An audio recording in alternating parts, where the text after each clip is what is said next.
मनीषा और नेहा बहुत अच्छी दोस्त है। मनीषा स्त्री पुरुष समानता की वकालत करने वाली एक बहादुर और आत्मनिर्भर लड़की है। मनीषा को उसके घर परिवार में दिमाग वाली लड़की कहा जाता है। अपने मुखर विचारों के कारण उसे कई बार फेमिनिस्ट कहकर भी चिढ़ाया जाता है। लेकिन मनीषा को इन सब बातों से कोई फर्क नहीं पड़ता है। उसका तो सपना इस दुनिया को एक ऐसी जगह बनाना है जहाँ चाहे लड़की हो या लड़का, दोनों को समान रूप से सपने देखने और पूरे करने की आज़ादी हो। समानता नारों में ही नहीं, वास्तविक धरातल पर देखने को मिले। स्त्री या पुरुष से पहले सभी को इंसान समझा जाए। मनीषा के पति समीर भी उसी की तरह से सोचने वाले हैं। समीर हमेशा मनीषा और उसके निर्णयों का सम्मान करता है। इस कारण समीर को भी उसके दोस्त और परिवार वाले जोरू का सुलाम कहकर चिढ़ाते हैं। दोनों मिलजुलकर अपनी गृहस्थी को चलाते हैं। लेकिन मनीषा भी इसी समाज का हिस्सा है। तो एक बार जब समीर बालकनी की झाड़ू निकाल रहा था तो मनीषा ने कहा कि यार, बाहर झाड़ू मत लगाओ, लोग क्या कहेंगे। तब समीर ने कहा, क्या कहेंगे, अपने घर का काम कर रहा हूं, और क्या।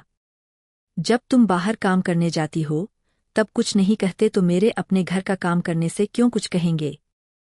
देखो मनीषा, जब तक बदलाव देखेंगे नहीं तब तक स्वीकार करना कैसे सीखेंगे। तब मनीषा ने बस इतना कहा, तुम सही कह रहे हो। अभी तक मनीषा और समीर ने बच्चा भी प्लान नहीं किया है।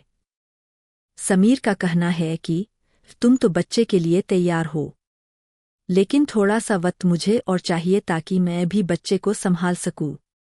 केवल फीडिंग ऐसा काम है जो मैं नहीं कर सकूंगा। बाकी बच्चे के काम तो मैं भी कर ही सकता हूं।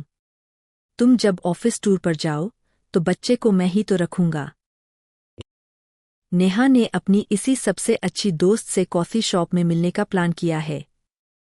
उसे कुछ महत्वपूर्ण बात डिस्कस करनी थी। मनीषा, मुझे नौकरी छोड़नी पड़ेगी यार। नौकरी के साथ घर मैनेज नहीं कर पा रही। नेहा ने निराशा भरे शब्दों में कहा। क्यों, क्या तू पागल हो गई है नेहा। तुझे 1 महीने के भीतर प्रमोशन मिल रहा है। यह नौकरी तो तेरा सपना थी। तू नौकरी छोड़ने की बात सोच भी कैसे सकती है। कितनी मेहनत के बाद तुझे यह नौकरी मिली थी। तू हमेशा से ही एक आत्मनिर्भर लड़की बनना चाहती थी। मनीषा ने आश्चर्य मिश्रित रोष भरे स्वर में कहा, तू बिल्कुल सही कह रही है। इसीलिए तो अभी तक इस्तीफा नहीं दिया। भारी द्वंद्व में हूं। जब मैं घर लौटती हूं तो हमेशा एक ग्लानि सी महसूस करती हूं। सासू माँ तो है नहीं। मेरे ससुरजी की ठीक से देखभाल नहीं कर पा रही। खैर, वे तो कभी कुछ नहीं कहते हैं। लेकिन मुझे ही लगता है घर पर रहती तो उनका ज्यादा ध्यान रख पाती। मेरी 1 साल की बेटी को मेरे हाथ का बना खाना नहीं मिल पाता। उसे क्रेच में छोड़ना पड़ता है। वह हमेशा मुझे याद करती रहती है। कभी कभी जब मुझे अपने काम की वजह से घर पहुंचने में देर हो जाती है तो मेरी छोटी सी राजकुमारी मेरा इंतजार करती करती सो जाती है।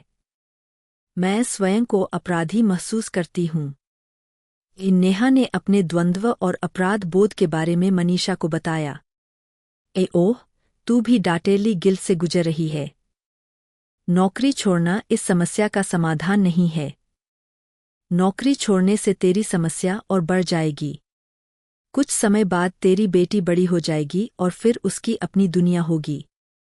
तू उसकी दुनिया का एक हिस्सा मात्र होगी। तू चाहे तो कुछ दिन की छुट्टी ले ले और थोड़ा समय अपनी बेटी के साथ बिता ले। तूने कभी सोचा है कि इस तरीके के द्वंद्व और अपराधबोध से हम औरतें ही क्यों गुजरती है। क्या तूने कभी भी अपने पति तुषार से ऐसे शब्द सुने हैं। मुझे यकीन है कि तूने तुषार से कभी ऐसा कुछ नहीं सुना होगा। वास्तव में किसी भी पुरुष से नहीं सुना होगा। मनीषा ने नेहा को अपना नजरिया बताया। मनीषा, क्योंकि घर हमारी जिम्मेदारी है। यह पुरुषों की जिम्मेदारी नहीं है, नेहा ने कहा। यह जिम्मेदारी का बंटवारा किसने किया, यह किसने तय कर दिया। घर भी दोनों की ही जिम्मेदारी है। अगर स्त्री बाहर की जिम्मेदारी उठा रही है तो पुरुष को भी घर की जिम्मेदारी उठानी होगी न। लेकिन बचपन से हम जिस वातावरण में पलते बढ़ते हैं उसके कारण हमारी मानसिकता ऐसी हो जाती है कि घर, बुजुर्गों और बच्चों की देखभाल करना एकमात्र हमारी यानी स्त्री की जिम्मेदारी है। उसमें थोड़ी सी भी ऊंच नीच होने पर हम अपराध बोध से घिर जाते हैं। मनीषा ने पानी के घूंट पीने के लिए विराम लिया। लेकिन हम भी ह्यूमन हैं, सुपर ह्यूमन नहीं। हम हर काम में परफेक्ट नहीं हो सकते हैं। हमारी कुछ सीमाएं हैं। इसलिए अपने आप को अपराधी मत समझो। तू अपना सर्वश्रेष्ठ दे रही है। तुझे अपनी जिम्मेदारियों को तुषार के साथ साझा करना चाहिए। अगर तू भी अपनी बेटी की परवरिश के लिए नौकरी छोड़ देगी तो उसे भी जाने अनजाने में यही सीख देगी कि घर और बच्चे तो स्त्री की ही जिम्मेदारी है। मनीषा ने नेहा की तरफ देखते हुए कहा, तू शायद सही कह रही है। मैं बचपन से जो देखते आ रही हूँ उसी के प्रभाव में आकर नौकरी छोड़ने का विचार करने लगी थी। मेरी मम्मी ने मुझे यही सिखाया और शायद अपनी बेटी को भी यही सिखाने जा रही थी। लेकिन अब मैं अपनी बेड़ियां अपनी बेटी को नहीं दूंगी। मेरी बेटी को एक बेहतर दुनिया देने की कोशिश करूंगी, नेहा ने आत्मविश्वास से कहा। और एक बात तो सुन। क्या तुषार को अपनी बेटी और अपने पापा से प्यार नहीं होगा? क्या वह अपनी जिम्मेदारियों को नहीं समझता होगा? निश्चित तौर पर होगा, लेकिन फिर भी वह कभी अपराध बोध से नहीं गुजरता होगा। कोई भी पुरुष नहीं गुजरता जो अपनी परिवार की आर्थिक जरूरतें भी पूरी नहीं कर पाते, वह पुरुष भी नहीं गुजरते। तू तुषार से बात करेगी तब ही तो उसे पता चलेगा। जब हम बात ही नहीं करेंगे तो कैसे कोई जान सकता है कि हम किसी समस्या का सामना कर रहे हैं? मनीषा ने कहा।